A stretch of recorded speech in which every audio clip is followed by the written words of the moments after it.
Mr. Finance Minister, welcome to CGTN. Thank you for having me. Why don't we start with where things stand between China and Ethiopia? China is Ethiopia's largest trading partner, source of investment, and project contractor. You've been to China more than 20 times. What is your take on the current status of relations between our two countries? China and Ethiopia enjoys a comprehensive strategic cooperating partnerships, and our cooperation has been elevated to strategic comprehensive level several years ago by the decision of our two leaders. Since then, Ethiopia and China has been implementing significant and extensive projects together. One of the most important example of this is Addis Ababa-Djibouti railway. This railway covers long distance between Addis Ababa and Djibouti, and it is making our export-import corridor competitive. This is one of the early harvest of Belt and Road initiatives. And both leaders of Ethiopia, Prime Minister Dr. Abiy Ahmed, as well as President Xi Jinping, has acknowledged in their various meetings and global fora how important this railway line is for both Ethiopia and Djibouti.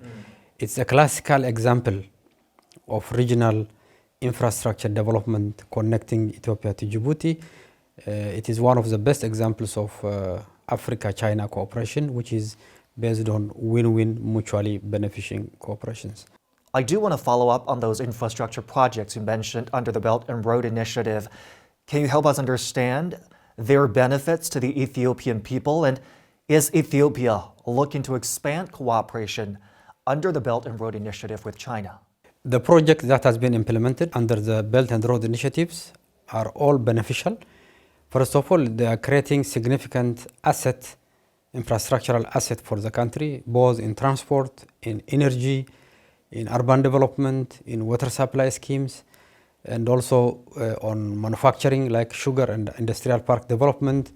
All of them are contributing to the growth and development of Ethiopia, and they are supporting Ethiopia's production capacity. And it's also enhancing the production capacity of the country.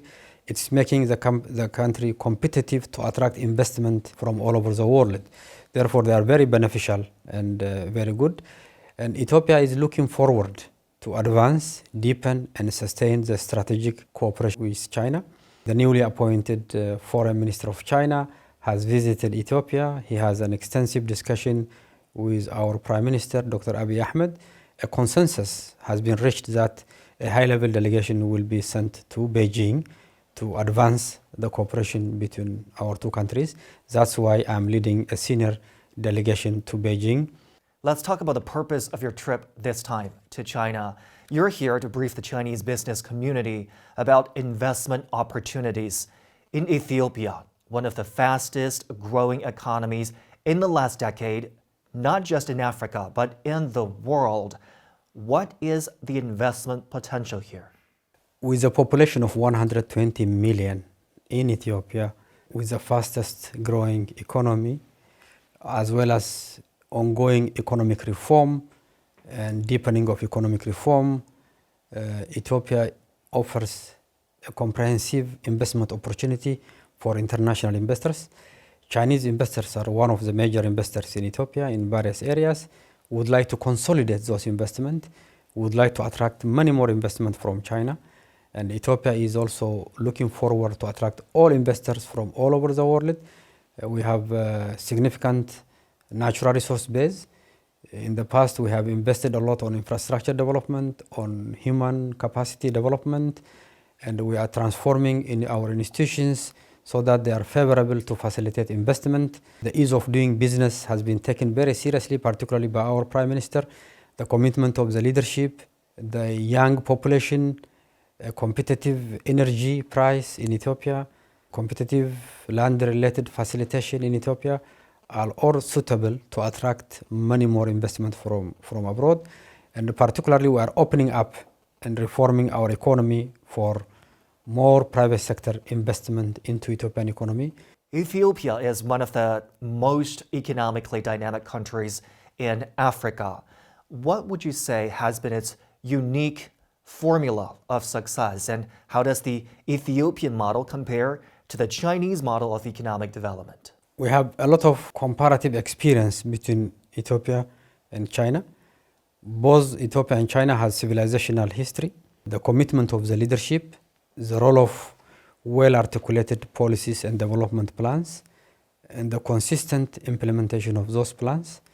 And government is investing a lot on infrastructure, on human development, on ease of doing businesses, and there is a lot also Ethiopia have learned from China's early and consistent growth, and would like to commend China for lifting hundreds of millions of its citizens out of poverty in a very short span of period, which is very big in historic proportions. So there is a lot of great lessons to be learned from China. Ethiopia also over the last 20 years, we have been consistently investing on development of the country.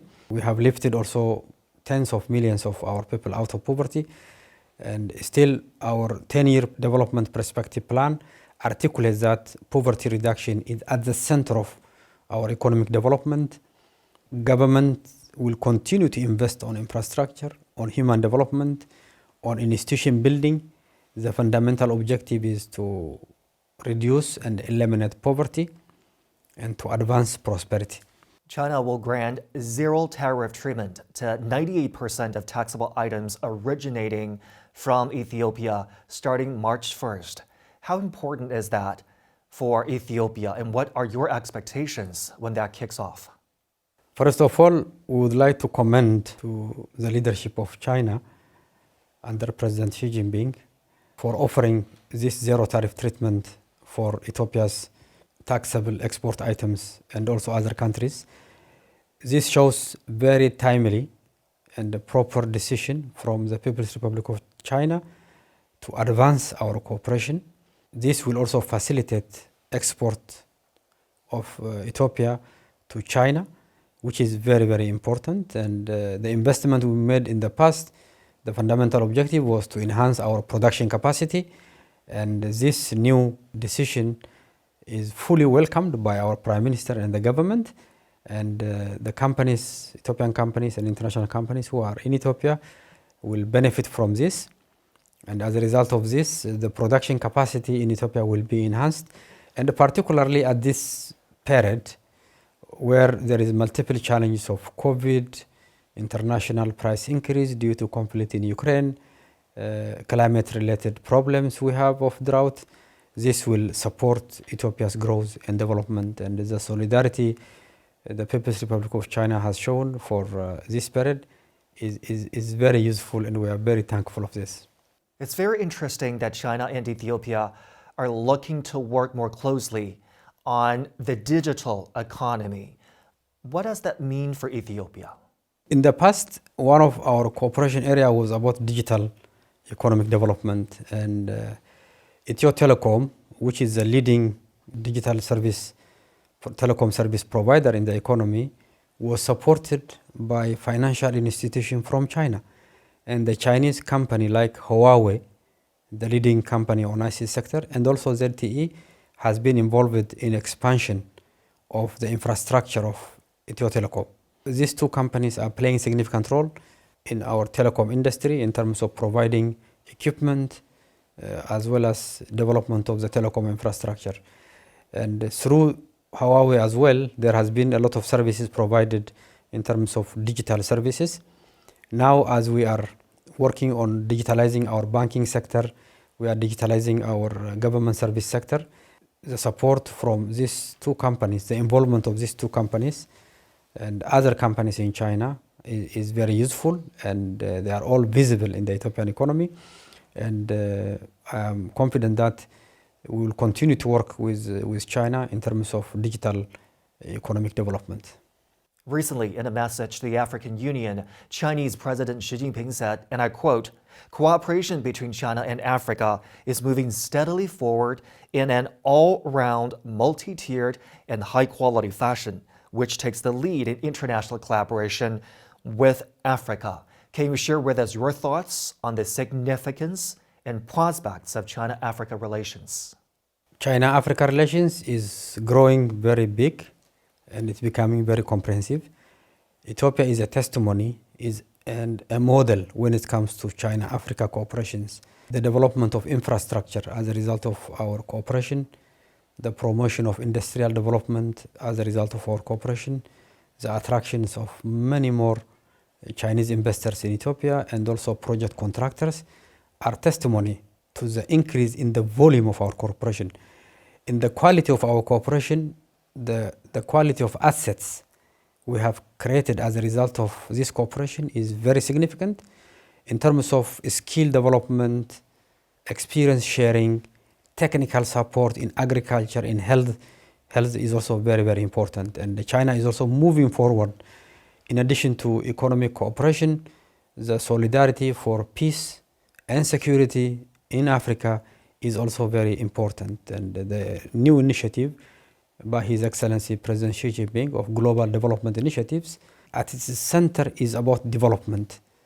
Development is a collective pursuit of mankind, and China, as it pursues to develop its society, but China is also pursuing to develop shared prosperity at a global level, to build a community of shared destiny. This relationship goes beyond just mutual benefits and common prosperity. It's also about tackling some of the challenges we face together. And in order to address global challenges and promote sustainability, China has proposed the Global Development Initiative, and Africa is a big part of that blueprint. How can we work together to tackle some of the common challenges of our times? I fully welcome and agree that sustaining partnership between Africa and China is very important for global development. China has a massive capacity and experience to deploy, to be used for the development of Africa and other developing countries.